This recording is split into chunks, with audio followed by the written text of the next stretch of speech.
Hello everyone, स्वागत है आपका एचपीजीके की वीडियो सीरीज़ में। आज हम एचपीजीके की सीरीज़ में पार्ट 14 को यहाँ पे डिस्कस करने वाले हैं। तो आज के इस वीडियो सेशन को स्टार्ट करते हैं। देखते हैं question number 131। Which of the following streams is a tributary of the Sutlej river? निम्न में से कौन सी धारा सतलुज नदी की सहायक नदी है? सबसे पहले हम सतलुज नदी के जो फैक्ट्स हैं उनको हम यहाँ पे एक बार देख लेते हैं। जैसे सतलुज का जो वैदिक नेम है वो क्या है? शतुद्री। संस्कृत नेम की अगर बात करें तो क्या है? शताद्रु। वहीं अगर इसके ओरिजिन की बात करें तो सतलुज कहाँ से निकलती है? राकसताल, जो कि पड़ता है तिब्बत में। लेंथ की अगर हम बात करें तो हिमाचल प्रदेश में सतलुज बहती है 320 किलोमीटर, और ओवरऑल अगर इसकी बात करें तो इसकी लेंथ कितनी है? 1448 किलोमीटर। वहीं इसके कैचमेंट एरिया की अगर हम बात करें तो सतलुज नदी कितनी बहती है? 20,000 स्क्वायर किलोमीटर। अब आ जाओ ट्रिब्यूटरीज पे। जब ये बुक पब्लिश हो जाएगी उसके बाद आप यहाँ पर इसको डिटेल में पढ़ सकते हैं, पर अभी के लिए मैं आपको मेन बता रहा हूँ। जैसे स्पीति होगी, रोपा हो गया, ठीक है, मुलगांव होगी, यूला हो गया, है ना। ये जो है ये मेन ट्रिब्यूटरीज है। जब आप इस बुक को परचेज़ कर लेंगे वहाँ पे आप डिटेल में इसको पढ़ सकते हैं। वहीं बात करें कुछ और फैक्ट्स की, जैसे स्पीति रिवर जो है वो सतलुज में कहाँ पे आके मिलती है? तो वो मिलती है नामग्या और खाब। वहीं बात करें बसपा रिवर का, तो बसपा रिवर कहाँ पे आके मिलती है? कड़छम में, नियर कल्पा। वहीं बात करें नोगली खड्ड, तो नोगली खड्ड जो है रामपुर से ठीक 5 किलोमीटर आगे नोगली खड्ड पड़ती है। वहाँ पर आके जो है नोगली खड्ड सतलुज में मिलती है। अब यहाँ पे इस क्वेश्चन पे आ जाते हैं, तो इनमें से सतलुज की कौन सी एक ट्रिब्यूटरी है? तो इसका राइट आंसर होगा ऑप्शन नंबर ए। अब यहाँ पे और भी जो रिवर्स है उनको भी हम यहाँ पे देख लेते हैं, ये किसकी ट्रिब्यूटरी है। सबसे पहले यहाँ पे असनी, तो असनी किसकी है? यमुना की। बाटा की बात करें तो ये किसकी है? यमुना की। वहीं बात करें हारला, तो ये किसकी है? बीस की। नेक्स्ट क्वेश्चन है 132। To tap the curative potential of hot water spring, HPTDC has built Turkish type baths near which hot spring of Himachal Pradesh? गर्म पानी के स्रोतों की आरोग्यकर क्षमता के उपयोग के लिए HPTDC ने हिमाचल प्रदेश के किस गर्म पानी के स्रोत के निकट जो है वो टर्किश प्रकार के जो बाथ्स है वो बनाए हैं? तो पहले हम फैक्ट्स पे आ जाते हैं, उसके बाद हम इसका आंसर यहाँ पे करेंगे। यहाँ पे मैंने आपके लिए हॉट वाटर स्प्रिंग्स को इंक्लूड कर दिया है। कौन कौन से है? तत्ता पानी जो कि आपका पड़ता है मंडी डिस्ट्रिक्ट में, मणिकरण हो गया, ठीक है, ये पड़ता है डिस्ट्रिक्ट कुल्लू में। कसोल हो गया, खीर गंगा हो गया, ये भी कुल्लू में है। वशिष्ठ हो गया, ये भी कुल्लू में है। और वशिष्ठ हॉट स्प्रिंग की अगर बात करें तो यहाँ पे HPTDC ने जो है वो टर्किश टाइप बाथ्स यहाँ पे बनाए हैं। तो इस क्वेश्चन पे आ जाओ। यहाँ पे यही पूछा गया था कि टर्किश स्टाइल जो बाथ्स है वो किस वाटर स्प्रिंग के नज़दीक बनाए गए हैं? तो कहाँ पे बनाए गए हैं? Vashishtha hot water spring. तो राइट आंसर होगा इसका ऑप्शन नंबर सी। अब जितने भी डिस्ट्रिक्ट्स के वाटर स्प्रिंग्स है वो सारे के सारे मैंने यहाँ पे इंक्लूड कर दिए हैं। इन पे आप एक बार नज़र मार सकते हैं। जब आप इसको परचेज़ करेंगे बुक को तो आपके लिए रिवाइज़ करना ईजी हो जाएगा। जैसे लुनानी बहुत बार पूछा जाता है, मेन मैं आपके साथ डिस्कस कर रहा हूँ। कोपरा, और इस पर मैंने डिटेल्ड वीडियो लेक्चर बनाया है, अगर आपने उसको नहीं देखा तो आपको लिंक डिस्क्रिप्शन में मिल जाएगा। वहीं कई बार पूछा जाता है नगीनी, रिहिला कई बार पूछा जाता है, लुंड और ददराना पूछा जाता है, ठीक है। ये कहाँ पे पड़ता है? डिस्ट्रिक्ट बिलासपुर में। तो ये मेन वाटर स्प्रिंग्स है। नेक्स्ट क्वेश्चन है 133। चीनी was a favourite resort of which governor general? चीनी किस गवर्नर जनरल का पसंदीदा रिजॉर्ट था? तो सबसे पहले नोट्स पे हम आते हैं। लॉर्ड डलहौजी की अगर हम बात करें तो इन्होंने जो है हिंदुस्तान तिब्बत रोड था, इसको कंस्ट्रक्ट करने का इन्होंने ऑर्डर पास किया था। ये क्वेश्चन प्रीवियसली पूछा गया है कि हिंदुस्तान तिब्बत रोड कंस्ट्रक्शन जो है वो कब स्टार्ट हुई थी? तो कब हुई थी? जून 1850 में। वहीं बात करें जो चीनी बंगला है ये किसका फेवरेट रिजॉर्ट था? ये था लॉर्ड डलहौजी का। तो इस क्वेश्चन का राइट आंसर हो जाएगा ऑप्शन नंबर सी। नेक्स्ट है 134। चीरी एंड बालू आर द काइंड्स ऑफ। चीरी और बालू डैश के प्रकार है। चीरी और जो बालू है ये क्या है? ऑर्नामेंट्स। राइट आंसर हो जाएगा ऑप्शन नंबर बी। नोट्स पे हम आते हैं। चीरी क्या होता है? ये एक सिल्वर ऑर्नामेंट है जिसको जो है चेन की मदद से बालों में बांधा जाता है। अब इसको जो है हर पार्ट में अलग अलग नाम से जाना जाता है। जैसे कुछ पार्ट में इसको डोरा बोला जाता है, वहीं कई जगह इसको टिक्का के नाम से भी हम जानते हैं। फिर है डंडी। डंडी जो है वो एक सिंपल ईयरिंग को हम बोलते हैं। चिप एक सिल्वर ऑर्नामेंट होता है जिसको जो है कहाँ पे क्लिप किया जाता है? बालों में। नेक्स्ट क्वेश्चन है 135। When was the Shimla municipalities designated category 1 status? Shimla नगर पालिका को कैटेगरी 1 का जो दर्जा है वो कब प्राप्त हुआ था? तो सबसे पहले हम नोट्स पे आते हैं। तो शिमला म्युनिसिपैलिटी को कैटेगरी 1 का जो दर्जा है वो कब प्राप्त हुआ था? 31 जुलाई 1871। तो इसका राइट आंसर हो जाएगा ऑप्शन नंबर सी। वहीं बात करें कि जो म्युनिसिपल कमेटी है इसको कब एस्टेब्लिश किया गया था? वर्ष 1851 में।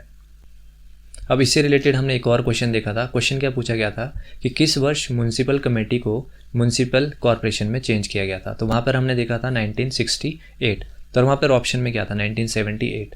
अगर हम ऑफिशियल वेबसाइट पे जाएंगे तो वहाँ पे मेंशन है 1968। तो इन 2 ईयर्स को भी आपने याद रखना है। अगला क्वेश्चन है 136। Which famous school of Shimla was based on the model of Winchester Rugby and Marlborough schools of England. Shimla का कौन सा प्रसिद्ध स्कूल इंग्लैंड के विंचेस्टर रग्बी और मार्लबोरो स्कूल के मॉडल पर आधारित था। तो वो स्कूल था Bishop Cotton school. Right answer होगा ऑप्शन नंबर बी। अब कई एग्जाम्स में ये पूछा जाता है कि जो BCS स्कूल है बिशप कॉटन स्कूल, इसको किस वर्ष जो है वो एस्टेब्लिश किया गया था।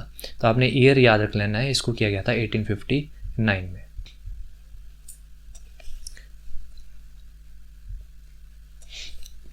अगला क्वेश्चन है 137। Which princely state is believed to be founded by Pradyuman. कौन सी जो राजसीय राज्य है वो प्रद्युमन द्वारा स्थापित किया गया था। तो इनके द्वारा जो स्थापित किया गया था वो था बुशहर। तो राइट आंसर हो जाएगा ऑप्शन नंबर ए। अब यहाँ पे और भी रियासतें हैं, जैसे जुब्बल। जुब्बल को किसने फाउंड किया था? करमचंद, यहाँ पे आप देख सकते हैं। और धामी, धामी को किसने किया था? गोविंद पाल को। और कोटी को किसने किया था, ये आपको कमेंट सेक्शन में बताना है। अगला क्वेश्चन है 138। When was bonded labour system abolition act passed in Himachal प्रदेश।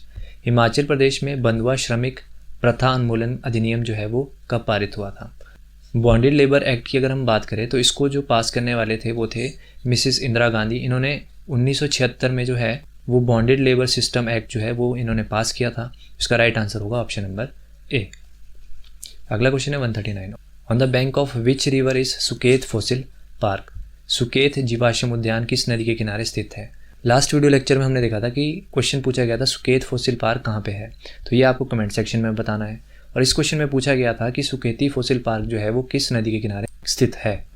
तो ये वाला जो क्वेश्चन है हम फैक्ट में डिस्कस कर चुके थे वहाँ पे। तो इस क्वेश्चन का राइट आंसर होगा option number A, Markanda river. अगला क्वेश्चन है 140। How many turbines are there in 800 megawatt Kol dam project.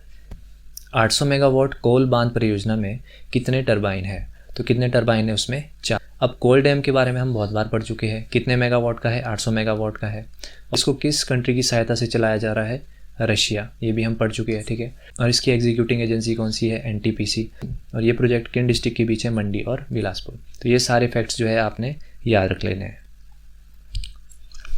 अगला क्वेश्चन है 141। Which festival is celebrated mainly by the Gaddis in Himachal Pradesh. कौन सा त्यौहार मुख्य रूप से हिमाचल प्रदेश में गद्दी लोगों द्वारा मनाया जाता है। तो गद्दी लोगों का जो मेन त्यौहार है वो है नवाला। राइट आंसर होगा ऑप्शन नंबर सी। और कई बार एग्जाम में ये पूछा जाता है कि जो नवाला है वो किस डाइटी को डेडिकेटेड है। तो नवाला सेरेमनी जो है वो लॉर्ड शिवा के रूप में मनाई जाती है। और मेनली जो नवाला फेस्टिवल है वो किसके द्वारा मनाया जाता है? गद्दी ट्राइब, ठीक है। और कहाँ पे मनाया जाता है? कांगड़ा, चंबा, मंडी और कुल्लू रीजन। नेक्स्ट क्वेश्चन पे आते हैं। देखो यहाँ पे ये वाला क्वेश्चन आ गया। To which god is Nawala festival dedicated. तो नवाला फेस्टिवल किस गॉड को डेडिकेटेड है? लॉर्ड शिवा को। राइट आंसर होगा ऑप्शन नंबर सी। अगला क्वेश्चन है 143। Which is the birth place of Pahari Gandhi बाबा कांशीराम। पहाड़ी गांधी बाबा कांशीराम का जो जन्म स्थान है वो इनमें से कहाँ पे है। तो सबसे पहले हम पहाड़ी गांधी बाबा कांशीराम के बारे में पढ़ते हैं। इनका जो जन्म है वो हुआ था 1882। और किस विलेज में हुआ था? गुरनवाद, जो कि पड़ता है देरा गोपीपुर। वहीं अगर डिस्ट्रिक्ट की बात करें तो डिस्ट्रिक्ट कांगड़ा। और बाबा कांशीराम के बारे में अगर और हम जानें तो इनकी जो आवाज़ है वो बहुत ज़्यादा सुरीली थी। इसी कारण सरोजनी नायडू ने इनको कौन सी उपाधि दी थी? पहाड़ा दा बुलबुल। तो ये क्वेश्चन भी पूछा जाता है, बाबा कांशीराम को पहाड़ी बुलबुल की उपाधि किसने दी थी। और बाबा कांशीराम को पहाड़ी गांधी की उपाधि भी दी गई थी। और ये क्वेश्चन भी बनता है कि कांशीराम को पहाड़ी गांधी की उपाधि किसने दी थी। तो किसने दी थी? पंडित जवाहरलाल नेहरू ने। और इन्हीं के नाम पे एक अवार्ड भी है, पहाड़ी गांधी बाबा कांशीराम अवार्ड। ये सबसे पहले किस व्यक्ति को दिया गया था? जयदेव किरण। और किस वर्ष दिया गया था? 1989 में। और 1984 में जो इंदिरा गांधी थी, इन्होंने इनके नाम पर एक पोस्टल स्टैम्प भी रिलीज़ किया था, ठीक है। तो ये भी आपने याद रख लेना है। अगला क्वेश्चन है 144। Who poisoned the Raja of Bilaspur Deepchand in Nadaun in 1656। ये वाला क्वेश्चन हम बहुत बार डिस्कस कर चुके हैं। दीपचंद जो कि बिलासपुर के राजा थे, इनको जो है पॉइजन देकर मार दिया था। और इस क्वेश्चन में पूछा है किसने इनको पॉइजन यहाँ पे दिया था। तो इसका राइट आंसर आप कमेंट सेक्शन में बताएंगे। और दीपचंद जो है ये वही व्यक्ति है जिन्होंने बिलासपुर टाउन की खोज की थी और इनके बारे में हम डिटेल में पढ़ चुके हैं। तो इसका राइट आंसर आप बताएंगे कमेंट सेक्शन में। तो इस वीडियो में हम इतने ही क्वेश्चंस को डिस्कस करते हैं। वीडियो अच्छा लगा है तो वीडियो को लाइक करेगा, चैनल पे नए हो तो चैनल को सब्सक्राइब करिएगा, और अगर आप हमारे टेलीग्राम चैनल से जुड़ना चाहते हैं तो लिंक आपको डिस्क्रिप्शन में मिल जाएगा, वहाँ से आप ज्वाइन कर सकते हैं। तो मिलते हैं नेक्स्ट वीडियो में। Till then bye bye.